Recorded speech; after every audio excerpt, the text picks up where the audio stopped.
Thank you very much, Rada. Thank you very much. PLM family! Team Rowley! Are you ready for May 18th? Ready to vote? Ready to win? Ready for battle whenever they call the general election? That sounds like the PLM team. Diego Martin West, are you ready to lead the PNM? Tobago, are you ready?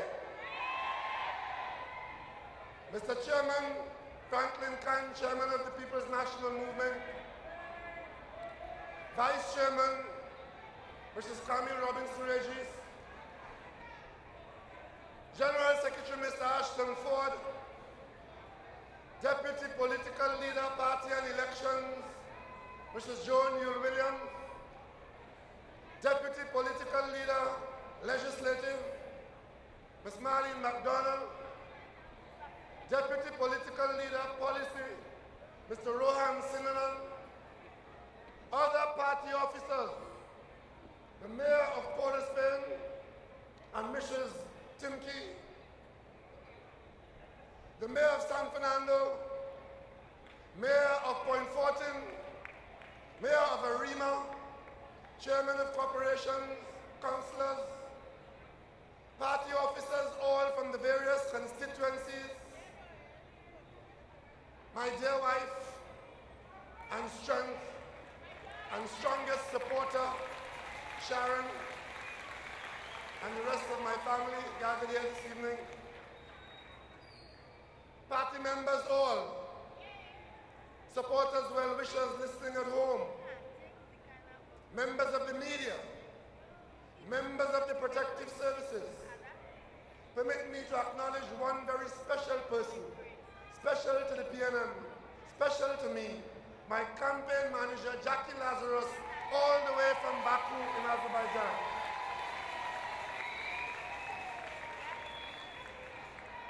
And I want to acknowledge all the people of Diego Martin West, who for the last 20-odd years have placed their confidence in me as their representative in the Parliament of Trinidad and Tobago.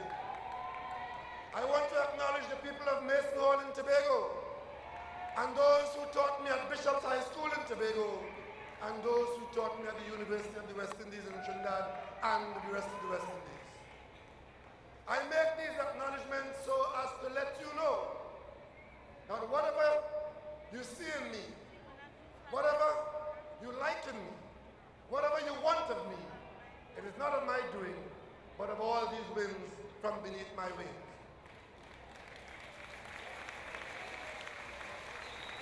Ladies and gentlemen, I'm very privileged, I'm humbled by the support that have been expressed for me and my team as we toured the entire country, having visited 40 of the 41 constituencies, and on Monday we go to Siparia to close the outreach of this program. And given the assignment that I've been given, I want to thank all those persons, wherever you are, who've offered and who have helped in whatever way. Especially those persons who've offered themselves to take responsibility too.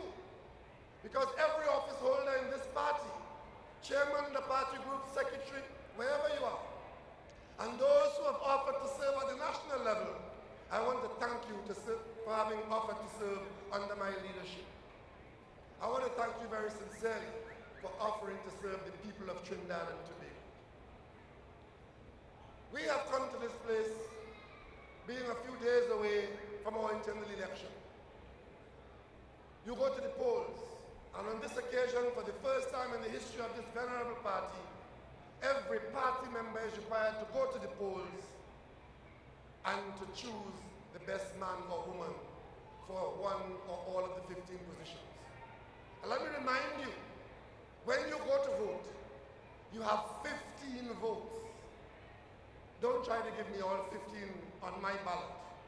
Give me all 15 by voting for each person on the team, giving 1 vote to each member of this team. So as you vote for political leader on maybe page 1, turn the page and vote for the chairman, Mr. Franklin Khan. Turn the page onto the next ballot and vote for the vice chairman, Mr. Colin Imbert. Turn the page and vote for each member until you're voting on every ballot sheet in that booklet. When you did that, when you would have done that, you can go away saying that I have elected, I have voted to elect the best team of people to lead the PNM at this point in time. People who are competent, capable, willing to work as a team. You know I'm the 4th political leader of the PNM. The first political leader of the PNM was Dr. Eric Eustace Williams, who by vision created the idea of a political party that would replace all the miscreant and disparate groups and individuals who controlled the politics of our country prior to 1956. And he led this party as political leader from its inception until he was removed by Almighty God in March 1981. The party members have never taken action to remove a political leader up to 1981. Then Mr. Chambers was chosen by the wisdom of Sir Ellis Clark in his capacity as President of the Republic. He chose the person who he felt would have had the support of the majority of PNM members, particularly PNM parliamentarians, and he chose Mr. George Michael Chambers. The party rallied around that decision, and Mr. Chambers went on to win an election and to serve a full 5-year term. At the end of that term, the population voted the Chambers government out of office. That election saw 3 PNM members in a 36th House Parliament surviving: Maurice Marshall, Muriel Donowa, and Patrick Augustus Mervyn Manning. Of those 3, the party went to a convention and chose Mr. Manning, who was the only person offering himself at the time. And the party rallied around Mr. Manning as political leader. And Mr. Manning went on to serve as political leader for 24 years.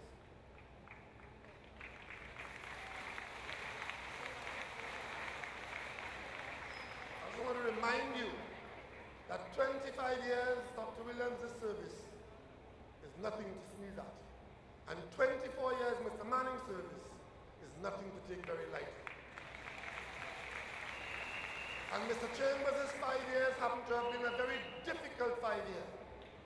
It was the period when the oil price collapsed, and Mr. Chambers had to hold his country together. And he did so, if only to be recognized after he left office as the best Minister of Finance this country ever had.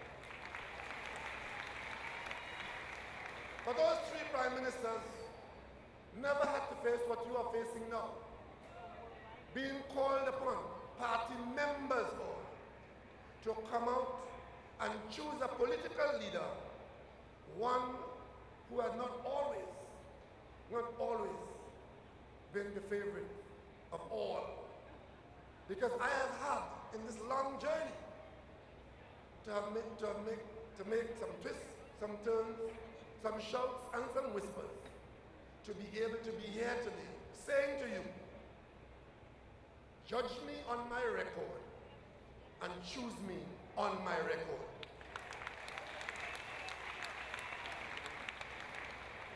I am the first political leader who would be elected by the one-man, one-vote. And the first one to be elected where the party would have to choose in a situation where there's competition, real competition. And that's good, because it brings out the vibrancy of the organization, and it offers by confirmation that any person in this party can offer him or herself for office. I'm coming to this position successfully on May 18, having competed openly and successfully against worthy competition.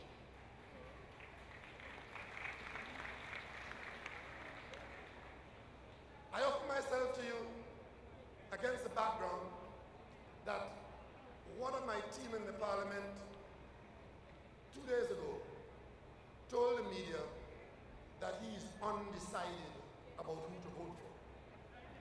And then I felt it may be my fault. It may be the fault of my communication team that maybe I have not sufficiently introduced myself to him and to you.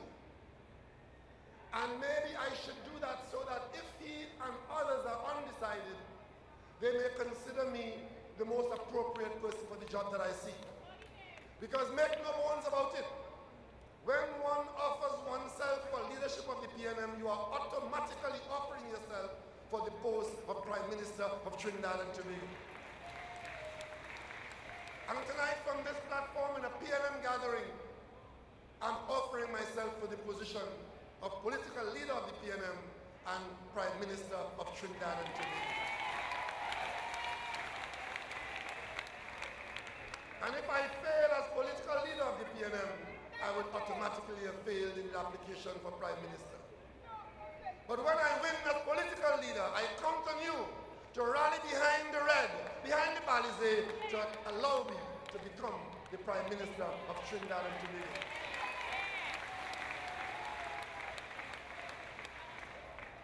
As I stand today,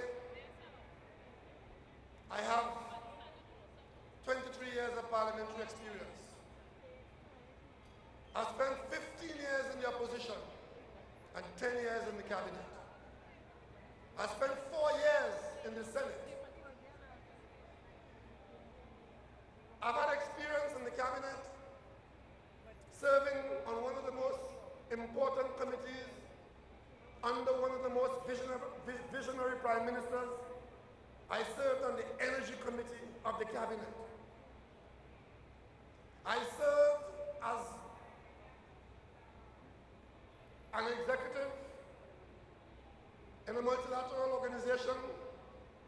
In fact, 2 of them where Trinidad and Tobago has membership. I refer to the Caribbean Development Bank and the Inter-American Development Bank, now called the IDB.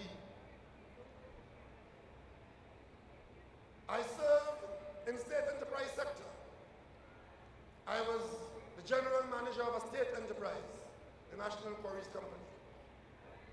I served as a board member. I was a member of the WASA board for 5 years. I served as a head of department at the University of the West Indies, where I served as the head of the seismic research unit in the University of the West Indies. I chaired parliamentary committees, and I've worked with a number of persons in the cabinet.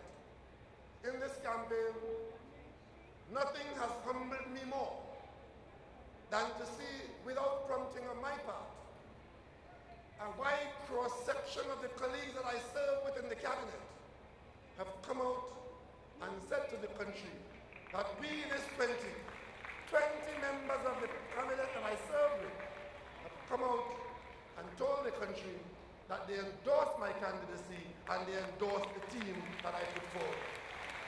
I'm humbled by that, because there can be no greater recommendation than the recommendation of your peers. And this is peer review, and I dare say, I take it that I've made a passing grade. Ladies and gentlemen, do not take this election lightly. It has come from a lot of hard work. I was told by persons in the know that there was no way I will get the PNM to accept that the Balizé tie should not be worn on every occasion, at every instance. We argued, and we took the Balizé tie out of compulsory attire. That's now history. You're free to wear it. You want to wear it. You don't want to wear it. But no one is forced to wear it because it's party policy. I was told by the experts, you will never get the PNM to move away from the delegate system. I said, if reason is put to the members, if it is shown to have benefit, we will set out to convince the members. And at a delegate convention, barring 4 or 5 votes to the contrary, every member of the PLM delegate convention voted to end the delegate system. I was told that we could never beat the government on their stolen millions in Tobago because they already have Ashwa Jack on 4 seats and they have $60 million to spend in Tobago. And Jack Warner told me himself, it's going to be a long, hot summer in Tobago. I said, meet me in Corlan River. And when he came out of Corlan River, he was naked, cold, and embarrassed.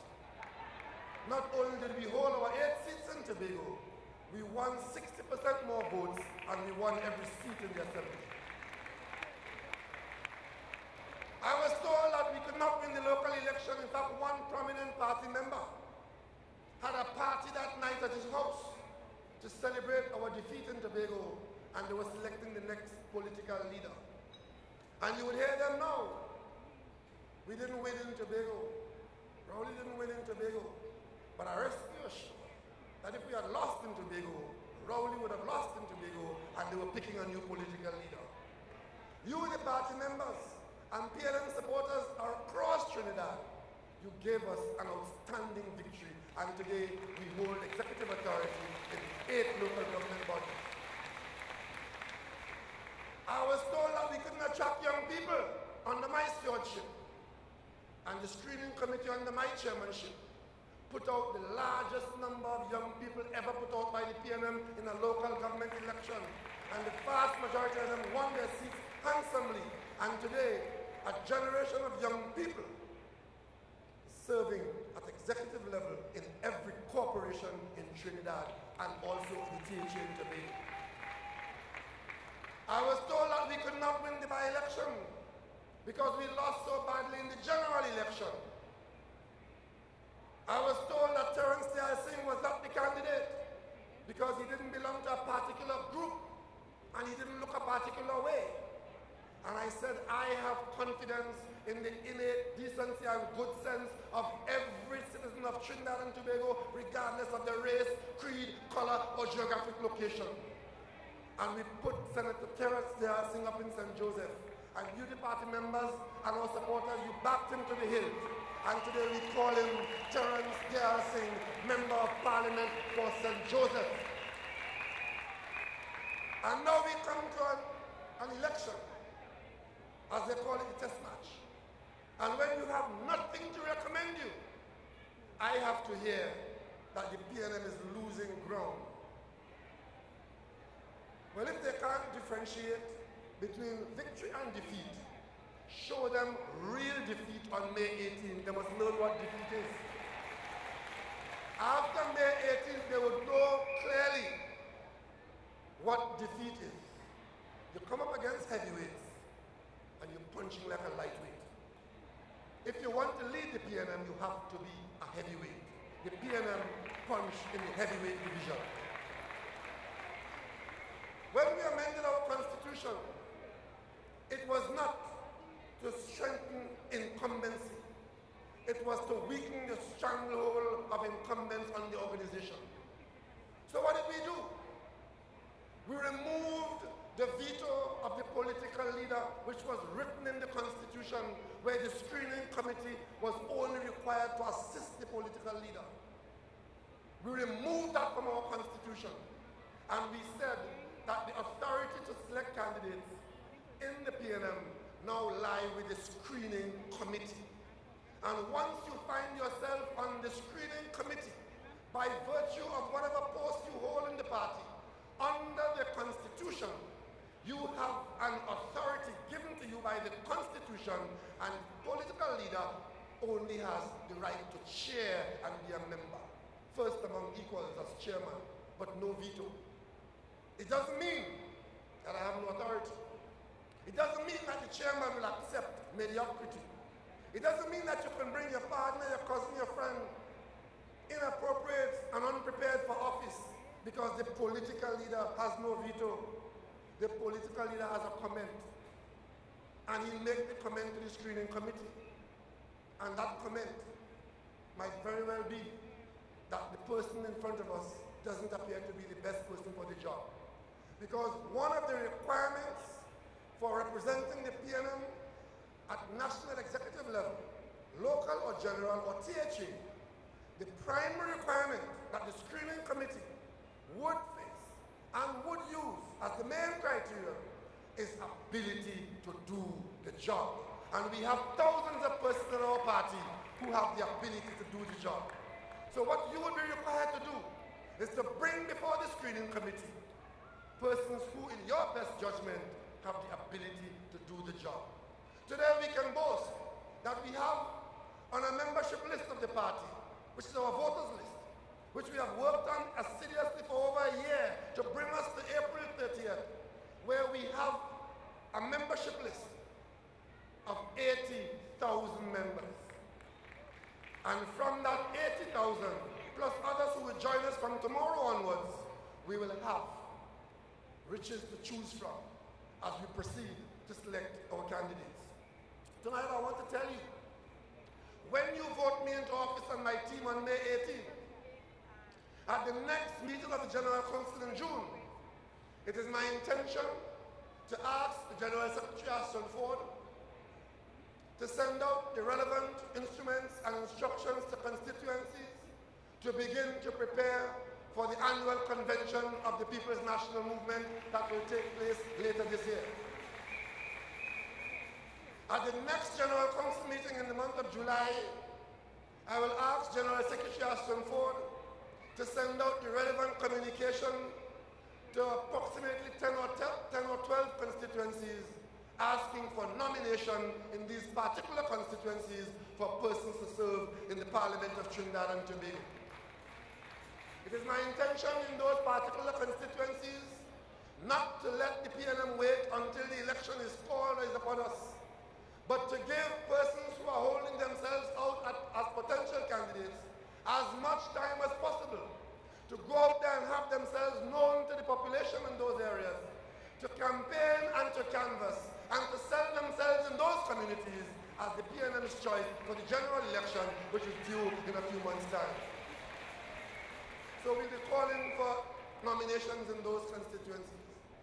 The party will then begin to pay attention to its coffers, and you party members will be called upon to make your individual and collective contributions to begin to build up the PNM's coffers.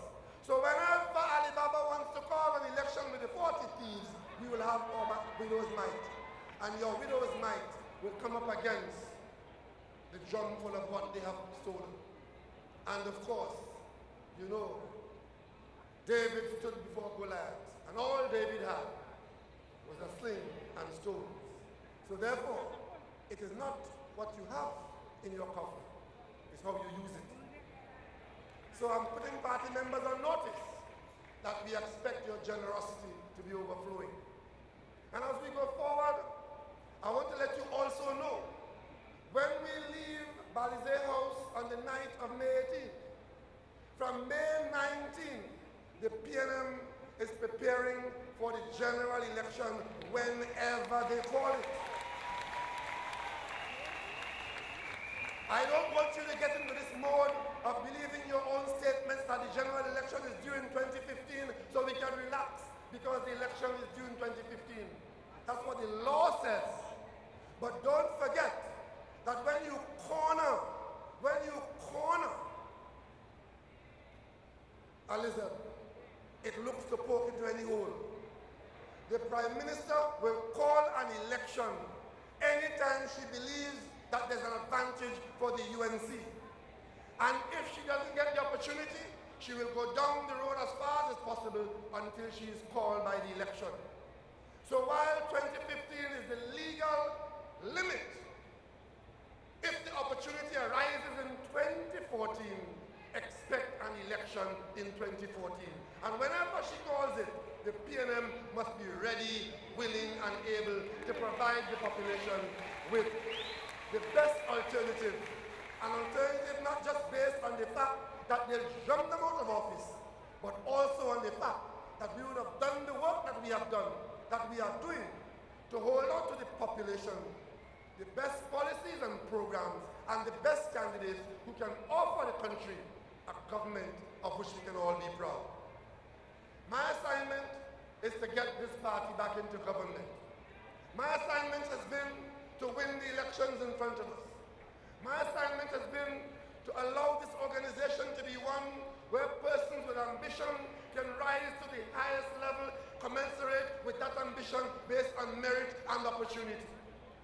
My assignment is to ensure that when the PNM comes up against any other political entity, individually or in groups, that the PNM has an advantage on the basis of quality, on the basis of our foundation, on the basis of our fundamental principles being sold to the population of Trinidad and Tobago, that in the absence of such fundamental principles, indecency will reign as it reigns today in Trinidad and Tobago.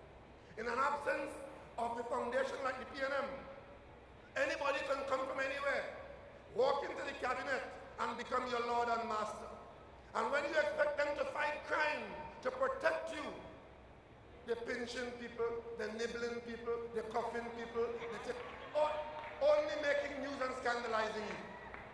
I give you the assurance, when you re-elect me as your political leader, the conduct of PNM individuals in office will be paramount in my attention. And once that is so, no PNM cabinet, well, you wouldn't get it in the first place, farthest to remain. But we are all human, and human mistakes are made.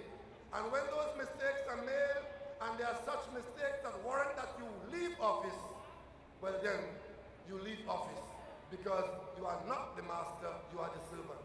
And we in this party, we are servants of the people of Trinidad and Tobago. And if you don't know who we are, just ask yourself, based on what is happening in Trinidad and Tobago today, based on the behavior of the government of Trinidad and Tobago today, based on the failure of the government of Trinidad and Tobago today, what if there was no PNM to provide this country with an alternative? And that's why Dr. Williams said, if this party didn't exist, it would have had to be invented for the occasion. We have a tremendous responsibility on our shoulders right now. A lot of damage has been done to this country and its prospects for a better life for you, the citizens. The assignment that you are taking up as a party and as members of the National Executive who will go on to form the government, in more ways than one, the assignment is to repair this damage that has been done to us. Damage to our treasury, damage to our physical environment, damage to our psyche, damage to our confidence. 4 years of the government of Kamala Prasad Bissessa has damaged the psyche of the people of Trinidad and Tobago. They have tried to encourage us to accept corruption as a way of life by the government's inaction. They have tried to encourage us that meritocracy is a word that they never heard, and that you do not get opportunity by merit, but by who you know and whose time has come. They have tried to let us understand that you apportion government's resources on quota, and you only get if you are on the inner circle of the Prime Minister's drinking table. They have tried to make us understand that we are weak people, and our PNM understanding that we are the Caribbean leader is worth nothing. So you go to our Caribbean neighbors and you insult them and you dismiss them. They try to make us understand that our treaties with CARICOM mean nothing, so they can offer to walk out the Privy Council without talking to CARICOM. And they want you to understand something that you would never accept for your children, that there's no differentiation between right and wrong, between truth and lies. We of the PNM, on behalf of all the right-thinking people of Trinidad and Tobago, we reject those entreaties from the government of Trinidad and Tobago. We don't only believe, we know that standards must be higher. And setting standards in this country starts with the family and ends with you, the individual. But somewhere somewhere in between is the government of Trinidad and Tobago requiring to set standards for the people of Trinidad and Tobago. We are not never circumcised. We are not a party that will elect a government where the members of cabinet blackmail the prime minister to hold on to office. Because if they don't get ministries, this one will walk and that one will walk. That will be a thing of the past. That is not PNM style, and it's not PNM's offering. We are a very fortunate country. We have significant physical resources. We are well located in beautiful climate, and we have invested heavily in our human resources. We will continue to believe that the University of Trinidad and Tobago can grow, and that the University of the West Indies should be a place for all, where people can feel comfortable in a regional institution. We will believe that if you are a contractor and you put in a good bid and the best bid, then you should get the job. We'll have to believe that we know that if you are the best qualified person for the job, you must be given the opportunity to apply, and when you apply, you should be evaluated on your qualification and you should get the job. We know that if you are in Trinidad and Tobago, regardless of which government is in office, if a state project is commenced in your district, regardless of who is in office, the project must be taken to completion for the benefit of all the people of Trinidad and Tobago. We accept that we are being scandalized when a government could ignore. When a government could ignore for 4 years a multi-million-dollar facility for sport and turn an eye to it, hoping that when the election comes, they can use it as some baton to beat the PNM, disregarding the fact that you have deprived it, you have deprived citizens of the use of it for 4 years, going into 5 years now. That kind of behavior would disappear from the face of Trinidad and Tobago.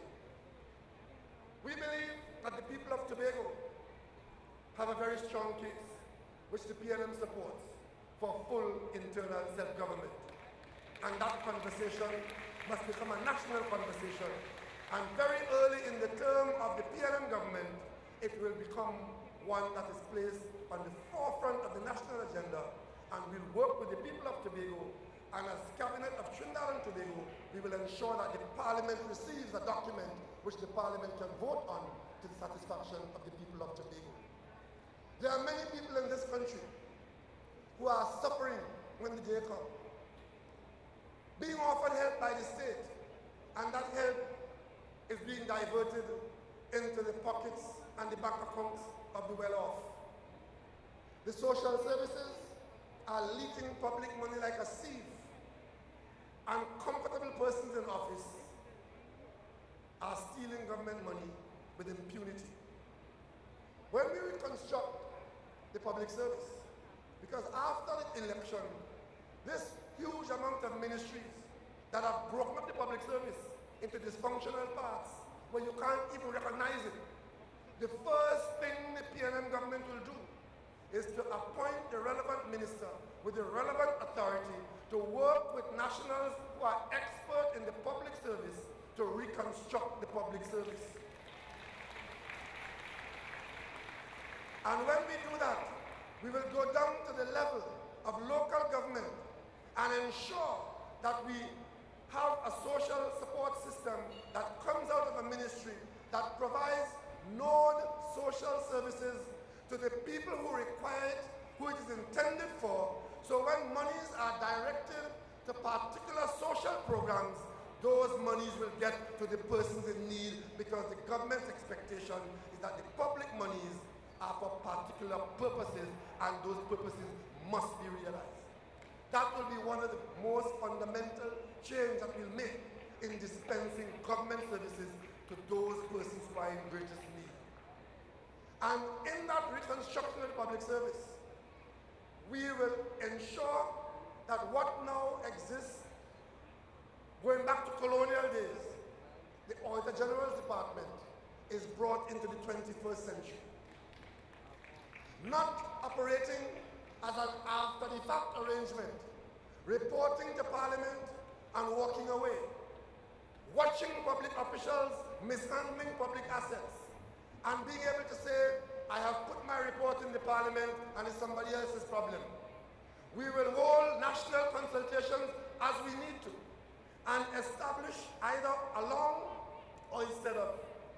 But we'll establish a General Accounting Office which will have as its assignment the requirement to oversee in an audit capacity public expenditure and the management of public assets and be able to intervene in an interventionist way, not wait until they come to you at the end of the year to report, but intervene in the public service with a view to stopping waste and corruption before it costs us too much. And would have the power to report infractions directly to the police. None of this nonsense about reporting the following year and 2 or 3 years after, and then it lies in the parliament unread and undebated. That General Accounting Office will be able to go into every public department, and as soon as they come up against wrongdoing and waste, they present the case to the police and they present it to the public, so the public must know what is happening with the public assets. There's a lot of wrongdoing going on in this country. A lot of assets being wasted and stolen, unbeknownst to you, the owner of those assets. And that is why on Monday, when the Minister of Finance meets or sends his instructions to the FCB, I am calling on the Minister of Finance tonight to instruct the government nominee to vote out the existing board of the FCB and vote in a new board as selected by the Minister of Finance. To do otherwise is for the Minister of Finance to send a signal that what happened at FCB has the government support. Because it's very simple. If the existing board has the government support because they have worked well to your satisfaction, then the Minister of Finance has every right to re-elect them. All that exists in the public domain, including investigations and resignations in embarrassment, in the face of all of that we know that went on there, if the Minister of Finance instructs the government proxy to vote to continue service from the existing board, then you, the people of Trinidad and Tobago, would have been told in no uncertain terms that they prefer to have wrongdoing in office than to have decency prevail in the corridors of authority. And as they continue to do these things, we've had 4 years of it. We've had appointments that were scandalous. We've had cancellations in the economy with respect to security. We've had hirings and firings. We've had Section 34. We've had absent Prime Minister. We've had the Office of Prime Minister rotating on a 10 days to appease incompetence. We've had the Attorney General's office being a den of iniquity. We've had arrogance. We've had incompetence. We've had everything that is bad. And if you agree with me that that is how our country has been run, and that's how they intend to run it, and you don't like what they're doing, and you intend to send them a signal that enough is enough, after you vote me into office on May 18th, I want you to join me on the streets of Port of Spain as we gather in Woodford Square on the 23rd of May. And we continue this assignment to fight for the people of Trinidad and Tobago, to stand up for the people of Trinidad and Tobago, because the PNM is prepared to stand up with all right-thinking citizens in defense of Trinidad and Tobago. So come May 23rd, as I see you here in your large numbers, as you're home listening to us, as you're thinking about what's happening to your country, as you're seeing the destruction that's taking place, as you're hearing about the hundreds of millions they're stealing, as you're seeing the nepotism, as you're seeing the favoritism, as you're being denied opportunity, and as the dream for a better life in Trinidad and Tobago is slipping away, you come out on May 23rd and you express your disgust and your dissatisfaction in preparation for a general election. All that's left for me to do now is to thank all of you party members and supporters who have indicated in one way or the other that you will be well served if I am re-elected. Thank you, thank you, thank you. I want to particularly thank those persons I meet all the time who have the prayer groups and who pray individually and tell me that you're praying for me and my family. We appreciate it very much. It's a source of strength to me. Without that, it won't work out. It is because I know that you are there and you know that I am here for you. I thank all of you for your support and all those persons who have come forward and have volunteered to work on this campaign in any way, at every station. I thank you very much for the job that you're doing. Wherever you are in this campaign, I appreciate the fact that you have come forward and you've not left me alone. I want to thank all the persons who have chosen to get involved in the political process in Trinidad and Tobago. For without your presence, worse would have happened. And your involvement is a key contributor to nation building. So PNM, from Mayaro to Toko, from Charlottesville to Carenage, from Caroni to Kumuto, thank you for voting Team Rowley. Vote solidly for the 15 members on Team Rowley's slate. Vote, rain or shine. Come out on May 18th. Take advantage of the opportunity to cast your vote in the first one-man, one-vote. So when your grandchildren ask you, what did you do when the PNM was researching to become the next powerful political party in government in Trinidad and Tobago, you will say, I was there and I voted for Rowley and the Rowley team. Come out on May 18th and let us have the opportunity to say to the country, we've run our party well, now let us run this country well. And we all will say, great is the PNM.